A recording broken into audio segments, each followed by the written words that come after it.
Welcome to S M టమాటా. ముందుగా అందరికీ నమస్తే. ఈరోజు ఆదివారం 4వ తేదీ జనవరి 2026 సంవత్సరం. ఈ వీడియోలో మదంపల్లి టమాటా మార్కెట్లో టమాటా ధరలు ఎంతవరకు వేశారో చూద్దాం. మదంపల్లి మార్కెట్లో 25 కేజీల బాక్స్ ధరలు చూసుకుంటే జ్యూస్ కాయలు 100 రూపాయల నుంచి మొదలై 150, 200 రూపాయల వరకు జ్యూస్ కాయలు పలికాయి. మిక్సింగ్ కాయలు 300 నుంచి మొదలై 350, 400, 450, 500 రూపాయల వరకు మిక్సింగ్ కాయలు పలికాయి.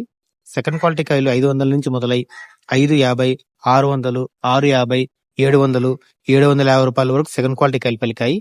క్లాస్ కాయలు 750 నుంచి మొదలై 800, 850 రూపాయల వరకు క్లాస్ కాయలు పలికాయి. ఈ రోజు మదంపల్లి టమాటా మార్కెట్లో 25 కేజీల బాక్స్ సూపర్ టాప్ చూసుకుంటే 900 రూపాయలు వేశారు, 900 రూపీస్. మనకు ఎక్కువగా వినిపించే రేట్లు 600 నుంచి 700, 750, 800 రూపాయల వరకు మనకు ఎక్కువగా వినిపించే రేట్లు. నా వీడియో నచ్చితే లైక్ చేయండి, ప్లీజ్ సబ్స్క్రైబ్ చేయండి.